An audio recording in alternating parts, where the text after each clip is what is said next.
अब थोड़ा सा अपने को चेक करो, मरने की आरजू कितनी है हिसाब से और चेक कर लो, चलो किसमें कितनी है।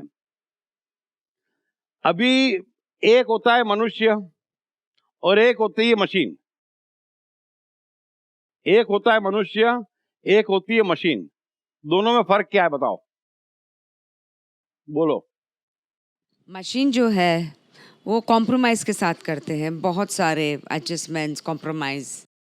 एंड जो मनुष्य इज, मेरे हिसाब से मेरी व्याख्या है नेचुरल। ठीक है, नेचुरल बराबर है, बोलो। नेचुरल। बोलो, मशीन और मनुष्य में क्या फर्क है? मनुष्य स्वतंत्र है। हाँ, मनुष्य स्वतंत्र है और मशीन बटन दबाएंगे तो फैन चालू हो जाएगा, तो इस काइंड ऑफ थिंग है। सब उस्ताद है, बरोबर है, उसने बताया। देखो, हाँ बोलो बोलो, आप बोलो, बोलो बोलो बोलो बोलो बोलो बोलो, आप बोलो। मशीन्स को लिमिटेशंस है। नहीं, वो तो बराबर है, फर्क क्या है दोनों के चलने में, फर्क क्या है? मशीन सिर्फ एक ही कार्य करती है जिसके लिए उसे बनाया गया है, किंतु मनुष्य अपने आप कर लेती है। अपने आप कर लेती है, पर मनुष्य कुछ भी कर सकता है। वो तो बराबर है, बराबर है, बराबर है, बराबर है। सर, एक बेसिक फ़र्क है जो छोटा है। मनुष्य के अंदर इमोशंस है और मनुष्य इमोशंस के ऊपर ही चलता है, मोस्टली सब डिसीजंस इमोशंस के ऊपर ही लेता है। मशीन में वो पावर नहीं है, कुछ नहीं है, ऑन है ऑफ है, कर रहा है नहीं कर रहा है, कुछ फ़र्क नहीं कर रहा है। वो तो मनुष्य बराबर को है। फर्क है। मशीन से काम करवाया जाता है और इंसान से आप काम नहीं कर सकते, अगर उसको जो करना है वही करेगा। परिभाषा तो बराबर है, लेकिन ऐसा हो नहीं रहा है ना। परिभाषा तो एकदम बराबर दिया आपने। देखो, मशीन के पास कोई चॉइस नहीं है, बटन दबा दो मतलब चालू, बरोबर है। और मनुष्य का मतलब है कि मेरी मर्जी तो मैं चालू, बरोबर है ना। ये मशीन और उसका फर्क है। हाँ, अब आप में से कितने मशीन और कितने मनुष्य है, ये बताओ। थोड़े, हेलो, हाँ, थोड़े बहुत तो मशीन हो जाते हैं हम लोग। हो जाते हैं, नहीं होना है फिर भी हो जाते हैं।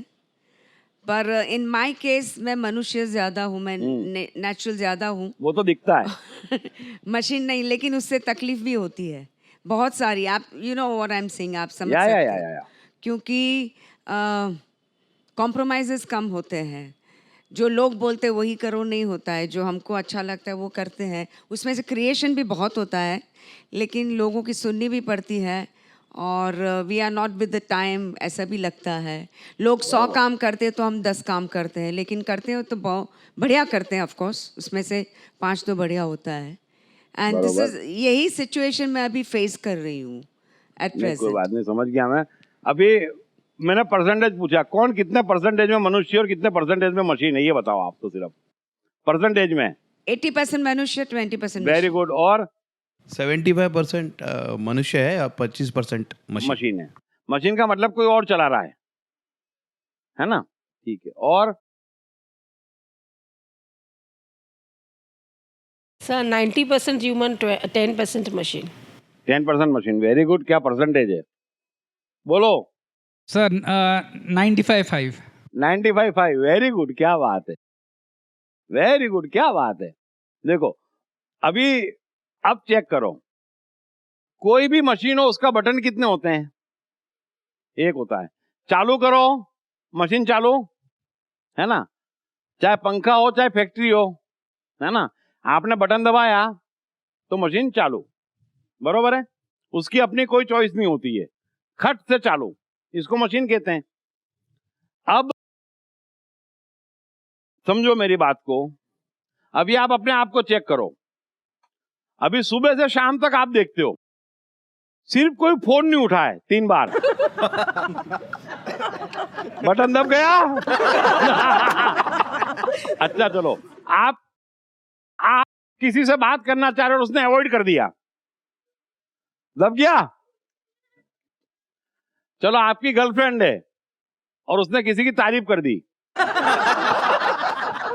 बटन दब गया, बम फूट गया।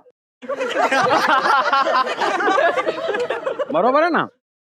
हाँ, अच्छा, वो उन बटनों की तो बात ही नहीं कर रहा हूँ कि आज रोजा है ना, सोमवार है ना, ये है ना, वो है, वो तो कितने बटन है भगवान ही मालिक है उसका, तो बरोबर है। फिर बात में कुछ भी दम नहीं, आप अच्छे मूड में घर पे गए, पत्नी का मुंह सूजा हुआ है, बटन दब गया, जोरदार दब गया। अच्छा, बटन तो ऐसे भी दब जाता है, वो ज्यादा मुस्कुरा तो भी दब जाता है, मर गए, दब जाता है ना। आपने पूछा मैंने कैसा काम किया, तेरे मुंह जैसा, दब गया, बटन दब गया ना। अभी आपको मालूम है मशीन का एक बटन होता है, अब हर कोई चेक करे अपने बटन है। यहां बैठे बैठे कम से कम 25,000 बटन दे रखे हैं, और इज्जत का बटन तो बांट ही रखा है। जरा सा कोई बोल दे आपके लिए खराब बोल दे, गए काम से। मुंह पे नहीं, पीछे भी कोई बोल दे और कुछ भी नहीं बोले, सिर्फ इतना बोले, जानता हो तेरे लिए क्या कह रहा था, गए काम से। क्या कह रहा था तो पूछोगे ही नहीं, कॉन्फिडेंस पूरा है, अच्छा तो नहीं कह रहा होगा, अपने पे कॉन्फिडेंस पूरा है। कि गए काम से। ये सब क्या है, आप मर रहे हो, बाहर कोई बटन दबा रहा है और आप मर रहे हो, और सारे बटन बांट रखे हैं, जमाने भर के बटन है। अब आज के बाद गिनना कितने बटन है। खट से झटका आता है अपसेट, खट से झटका आता है क्रोध, है बटन, तो फिर जीने की आरजू कैसे कह सकते हैं? हाँ।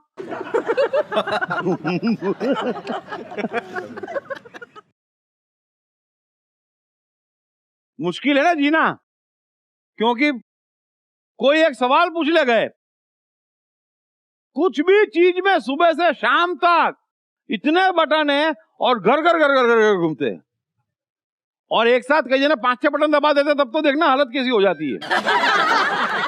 बटन ही बटन, बटन ही बटन, बटन ही बटन। और फिर कोई बटन नहीं भी दबाए ना तो आदत पड़ गई, लाड़ते हैं। मैं कई बार कहता हूं लाड़ो मत, कृष्ण कह रहे हैं कर्म करो और भगो, फल की चिंता मत करो, भगो। वो पत्नियां खाना बनाएगी, वो पति चुपचाप खा रहा है, कोई मामला नहीं है, कहीं बटन बीच में नहीं है, धीरे से लाड़ेगी, दाल कैसी लगी। फिर उसके अंदर उबाल आएगा, तेरे मुंह जैसी, ये हो गया, दोनों के बटन दब गए, हो गया रात का इंजाम। जबरदस्ती का। कई बार मैंने देखा है, आपने बॉस को सबमिशन किया प्रोजेक्ट, अब आपको देखा लगता है बहुत बढ़िया है ना, 2-3 रोज हो जाते हैं, बॉस कुछ कहते नहीं है, तो खुद ही लाडने पहुंच जाते हैं, सर कैसा लगा, तेरे को ढूंढ रहा था, ये क्या किया तुमने, और ये दब गया बटन। अरे छोड़ो ना यार, है आपने सबमिशन कर दिया, भगो। तो इतने बटन है जिसकी कोई कल्पना नहीं है। अरे सॉलिड नेटवर्किंग है, किसको चाहिए, किसको चाहिए बोलो, इज्जत के चाहिए, सम्मान के चाहिए, बोलो, बटन ही बटन है। कोई अवॉइड कर दे, मर गए, और इज्जत पे आ जाए, और कोई आपके कैरेक्टर पे उंगली उठा ले, गए काम से। अरे पण क्या है भाई, तो समझ में आ रहा है, आदमी नहीं मशीन हो गए, वो भी वस्तु, और हजारों बटन है, सुबह से शाम तक बटन है। मेरे यहाँ शादी है, बटन दबा दिया उसने, अब आप पहुंच गए ना, तो बटन ही दबाया ना, उसने तो बटन ही दबाया है ना, आप पहुंच गए फटाक से। जीवन का हर युद्ध एक ऐसा माइंड गेम है जिसे तरह तरह की साइकोलॉजिकल ट्रिक्स आजमाए बगैर जीता नहीं जा सकता। पढ़िए बेस्ट सेलिंग लेखक दीप त्रिवेदी की नई किताब युद्ध की साइकोलॉजी।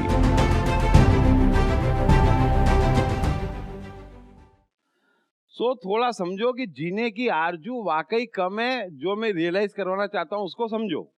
फिर जीने की आरजू हम कैसे पैदा करें और अपना जीवन अपने कंट्रोल में कैसे ले। अभी हम समझते हैं कि ये सुख है, ये खुशी है, वो नहीं है। इतनी खुशी भीतर पड़ी है, इतनी मस्ती भीतर पड़ी है कि मैं क्या बताऊं। हम कहते हैं मीरा की मस्ती, चैतन्य की मस्ती, ये मस्ती, कबीर की मस्ती तो है ना, भीतर ही है ना। एडिसन की मस्ती तो कहां चली गई। तो थोड़ा सा जितने बटन बाहर बांट रखे ना उसको अवेयर लो कि कोई बटन दबाए और आप उछल पड़े, कोई बटन दबाए और आप उछल पड़े, और इतने छोटे छोटे बटन बताए, बाकी कोई बीमार उछल पड़े, धंधे में नुकसान उछल पड़े। कितना उछलते हो, हर चीज में उछल उछल उछल उछल के बंदर की तरह सुबह से शाम तक कूदते रहते हो। क्लियर है? तो मैं अभी भी समझा रहा हूं कि बोलने की जल्दी मत करना, भीतर खोजो कि वाकई जीने की आरजू कितनी है और मरने की आरजू कितनी है। बरोबर? डन? अब बोलो। हाँ बोलो। सर इसमें एक मतलब एज एन आर्टिस्ट तो परफेक्शन लेवल इतना ज़्यादा होता है अपने काम में, तो वो तो होते रहता है, लेकिन स्टाफ को अप्रिसिएट नहीं किया तो उनका बटन दब जाता है। तो हमारा मतलब इतना क्रिटिकल विजन है कि अच्छा काम, अच्छे दर्जे का काम हो तो ऑटोमेटिक अप्रिसिएशन निकलता है, नहीं हो तो मतलब बात ही नहीं होती है। मतलब लेकिन स्टाफ को बहुत टेंशन है कि मतलब सर ने अप्रिशिएट नहीं किया, मतलब करते ही नहीं है। तो आप उतने लेवल का काम करो तब अप्रिशिएट होगा ना यार, समझो तो सही। लेकिन वो दे कॉन्स्टेंटली फील कि क्योंकि आगे बढ़ना नहीं चाहते हैं। दूसरी बात क्या है मैं बताऊं, दोनों चीजें इस तरफ साइकोलॉजिकली समझे ना, तो यदि हम टीचर है और वो शिष्य है सपोज, तो क्या होता है कि एनकरेजमेंट जो होती है ना वो सबसे बड़ी रेमेडी है, सबसे बड़ी जड़ी बूटी है, सबसे बड़ा विस्फोट है। तो क्या होता है कि एनकरेज कर लो और फिर बोलोगे देख इसमें इतना इतना और होता तो ज्यादा अच्छा रहता। हमेशा इतना एनकरेजमेंट बना तो लिया ना, अभी कई लोग बना नहीं पाते हैं। तो क्या होता है कि हम उस समय एकदम स्ट्रेट बोलेंगे तो वो पिकासो तो नहीं है ना, और उससे पिकासो बनने की उम्मीद आज तो नहीं कर सकते हैं। तो बेटर है कि एनकरेज करो, हमेशा हर एक को एनकरेज करो, अच्छा करा लेकिन इससे बेहतर करके लाता हो सकता है, तेरी कैपेसिटी में लेके आना। तो दोनों बात कह दी है ना। तो कहने का तरीका है, क्योंकि अगर आप उसको आगे बढ़ाना चाहते हैं तो उत्साह तो देना पड़ता है। तो थोड़ा बहुत क्या है कि वो आटे में नमक डाल के बगैर मामला चलेगा नहीं।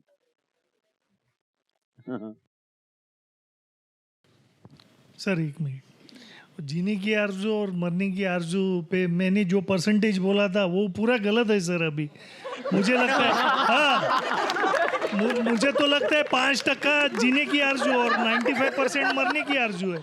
इतने अलग अलग उदाहरण दिए आपने, हजारों बटन लेके घूम रहे हैं सर हम। हाँ, बटन बांट रखे ना अपन ने, तो बिल्कुल बिल्कुल बाजार में बांट रखे हैं, इलेक्ट्रिक सप्लाई अपनी, वायरिंग अपनी, इलेक्ट्रिक बिल अपन भर रहे हैं, हाँ और बटन दूसरे के पास है। बिल्कुल, इतने अलग अलग उदाहरण दे के आप चाबुक मार मार के जगा रहे हैं सर। नहीं मैं जगा नहीं रहा हूँ, देखो मुझे प्रेम है, मैं जानता हूँ कि बहुत फंसे हुए हैं और गहरे फंसे, इसलिए धीरे धीरे निकाल रहा हूँ मैं, और हम निकल जाएंगे। लेकिन समझना तो पड़ेगा ना कि मरने की आरजू जो है ना वो बड़ी खतरनाक है, जो हमारे भीतर घुसी हुई है, उसको निकालना पड़ेगा। और उसके लिए जन्मों की कंडीशनिंग है। आज आप मेरे को सुन के आप बोलेंगे कि अब मैं रोजे नहीं रखता, किसी गुलामी नहीं पालता, वो एक गुलामी हुई, लेकिन गुलामी की आदत तो पड़ गई ना, उसी स्टाइल से दूसरी 100 गुलामियां पाली हुई है, बात तो वही है। और अब बटन हो गए हैं तो धीरे धीरे समझेंगे, कृष्ण के व्यक्तित्व से समझ जाओगे कि बटन होना ही नहीं चाहिए। यहाँ पे मन का बहुत इंपॉर्टेंट है सर, क्योंकि हम सोचते ही नहीं है, किसी ने बुलाया हम चल दिए। जैसे कि आपने उदाहरण दिया, शादी पे आ जा, चल उठ दिया हम, बटन दब गया। हम मन का इस्तेमाल करते ही नहीं है, उसका बिल्कुल इस्तेमाल नहीं करते, और बस बटन की तरह काम। बहुत बुरी हालत है। देखो क्या होता है कि जने कैसी दुनिया बना ली, मतलब कि मेरे यहाँ शादी है, मैं 2000 लोगों को बुलाऊं, ज्यादा बड़ा हो तो 5000 लोगों को बुलाऊं, चलो बुला तो लिया, फिर उन 5000 में से 2000 क्या जाओगे, तो जीवन तो खत्म हो गया इसी में। पर मियाँ बीबी की शादी है, माँ बाप आ जाए, बहुत बड़ी बात है यार, क्या जरूरत है उनको दोस्तों के साथ घूमने फिरने, तो मजा लेने तो ज्यादा खुश रहेंगे। कोई भी माँ बाप देख लेना, मेरे बेटे की शादी, मेरे बेटे की शादी, बेटे से पूछो 2 चॉइस है, या तो तू दोस्तों के साथ कर ले शादी या पूरे रिश्तेदारों को बुलाए, तो बोले हमको छोड़ो दोस्तों के साथ, अपन जबरदस्ती उछल रहे हैं। क्या करें यार अभी। बोलू सर? हाँ बोल प्यारे।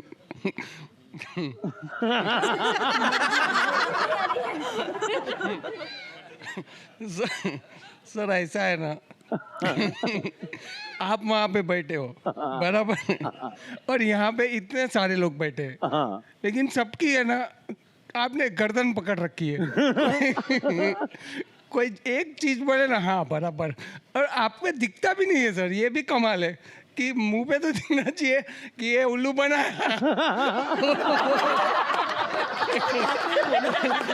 सबको ले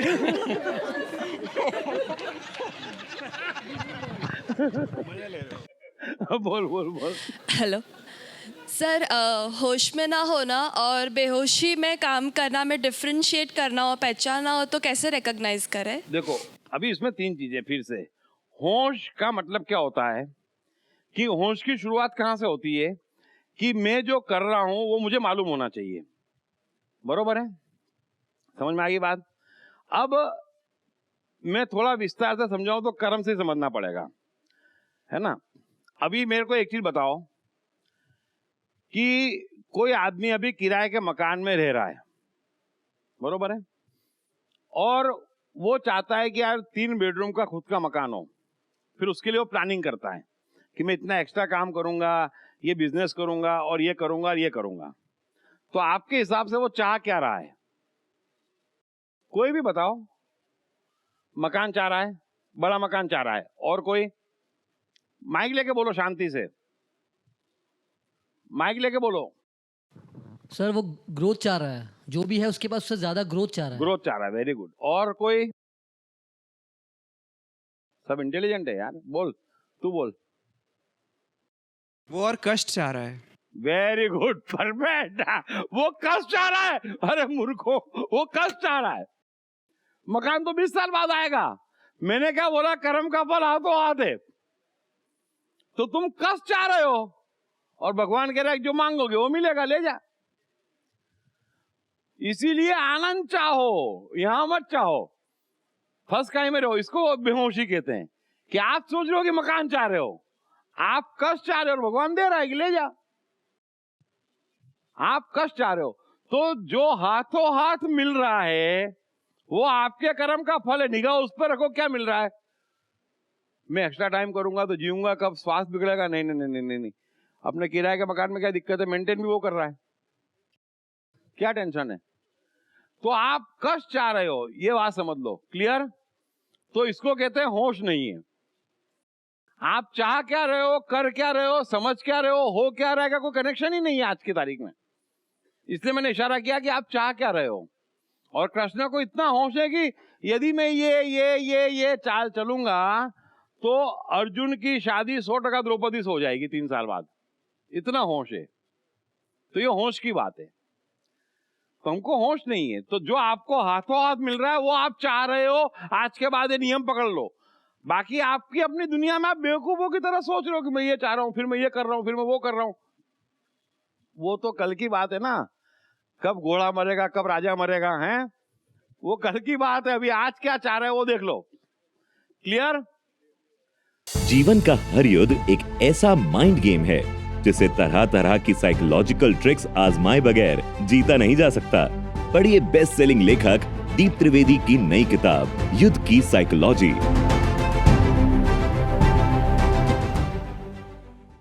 और कोई? हाँ, ये जो हम जो मन से काम करते हैं और उसके अंदर खो जाते हैं, जो अंदर मन में होता है, तो मुझे लगता है कि ये सब चीज़ें जो बाहरी जो भौतिक सुख है या उसको जो दुनिया मानती है वो ऑटोमेटिक आ जाते हैं। वो ऑटोमेटिक करेक्ट है ना, वही तो मैं कह रहा हूँ। उसके वो लिए तो नियम है। पाने की जरूरत नहीं रहती हमको। वो बाय प्रोडक्ट है। अभी भी मैं कह रहा हूँ वो बाय प्रोडक्ट है। मैंने उस दिन समझाया था। कितनी तरफ से आएंगे, कहाँ से आएंगे, वो वो मालूम ही आपका नहीं रहता सब्जेक्ट है। नहीं है। Very good, very perfect. जो इन्होंने बोला समझ लो कि यदि आपको मेन प्रोडक्ट में आनंद चाहिए, मस्ती चाहिए, शांति चाहिए, तो बाहर बहुत बड़ी सफलता मिल सकती है, लेकिन वो बाय प्रोडक्ट है। और वो कहां से आएगी, कैसे आएगी, ये भगवान का काम है। इसलिए कहते हैं देने वाला श्री भगवान, लेने वाला श्री भगवान। बस करेक्ट साइंस है ये, परफेक्ट समझा आपने।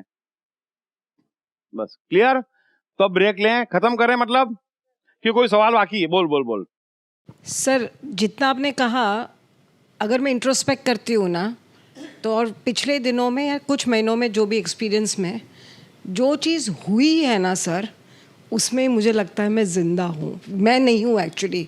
और जहाँ पे भी मैं दिख रही हूँ ना, वहाँ पे सर हर जगह मरी हूँ मैं। वो तो दिक्कत ही वो है। मीन्स आप, मैं अगर आप ये जो आप मात्रा दे रहे हैं, परसेंटेज पॉसिबल ही नहीं लग रहा है, क्योंकि हर एक कार्य में मैं तो हूँ ही। तो जहाँ पे भी मैं हूँ ना सर, वहाँ पे तो मैं बोल ही नहीं सकती कि मैं जिंदा हूँ। और दूसरी ये चीज़ है, और ये कोई समझेगा नहीं, तुमने बोला जरूर इंटेलिजेंट बात बोली, बट एकदम कोई समझेगा नहीं। पर मैं समझाता हूँ क्या। पर जो चीज़ें बहुत सारे आपके साथ मैंने शेयर भी की थी, वो कुछ चीज़ें ऐसी हो रही है, मैं आपको बता रही थी बार बार कि सर ये हो रहा है, मैं हमारा हाथ नहीं, मैं हर बार बोलती हूँ कि कुछ हो रहा है। और वो जो होने में जब खुशी मिल रही थी ना सर, वो मैं बोल सकती हूँ सर, वो आनंद था।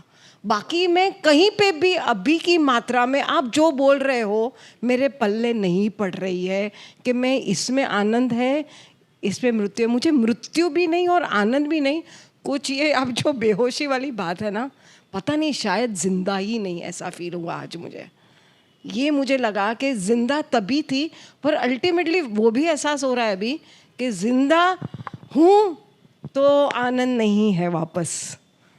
देखो, इसने जो बोला मैं समझाता हूँ, मैं आपको समझाता हूँ। 3 स्टेज के मनुष्य हैं, देखो मैं समझा रहा हूँ। अब मैं कैसे समझाऊं यार, क्योंकि यहां से आप कुछ भी कर रहे हो, बरोबर है, तो कौन कर रहा है? मैं कर रहा हूं, बरोबर है। जब भी आपको लगे मैंने किया, मतलब समझ लेना आपने पाप किया, और उसका फल आपको मिलेगा, मिलेगा और मिलेगा, और खतरनाक मिलेगा। मतलब इतने जूते खाओगे जिसकी गिनती नहीं है। और आप हर काम में कहते हो मैंने किया, मैंने पाया, बरोबर है, ये इस बॉक्स का काम है, उसमें तो मरना ही मरना है। और सबसे ज्यादा मैं का इस्तेमाल कब होता है? जब आप धर्म करते हो, बरोबर है, कि मैंने किया, मैंने किया, मैंने किया, मैंने किया, तब आप करते हो। फिर मैं का इस्तेमाल आप कब करते हो? जब मन नहीं होता और आप करते हो। समझ में आई बात? आपका मन करने का नहीं है और फिर भी आप कर रहे हो, तो आप कहते हैं कि मैंने किया, है ना। तो जब भी आपको लगे कि मैंने किया, मतलब मरे। इसलिए कहते हैं कि कर्म मात्र पाप है, क्यों करने का एहसास हो रहा है ना, तो मत करे।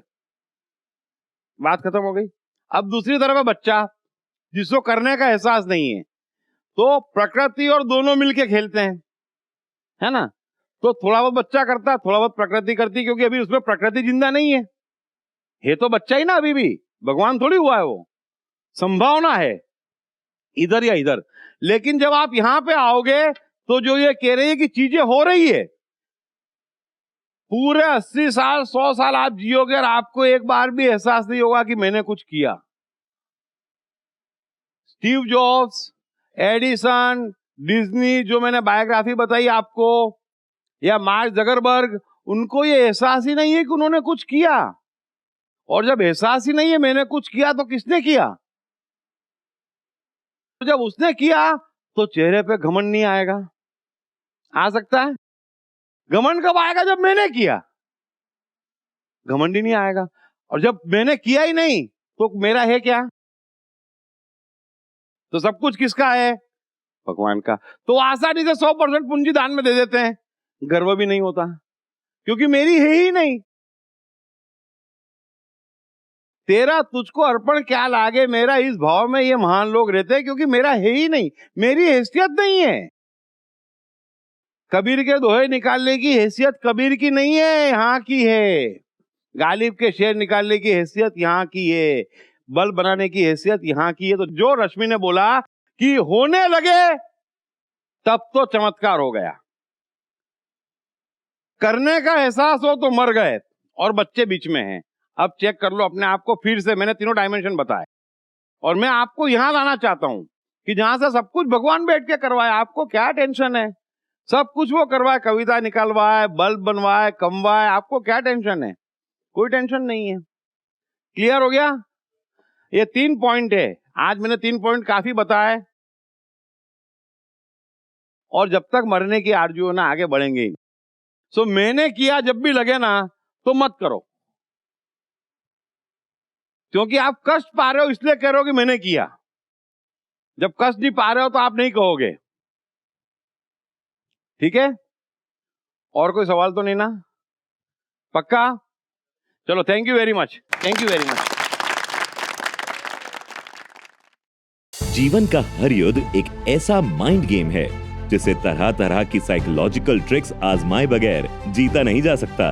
पढ़िए बेस्ट सेलिंग लेखक दीप त्रिवेदी की नई किताब युद्ध की साइकोलॉजी।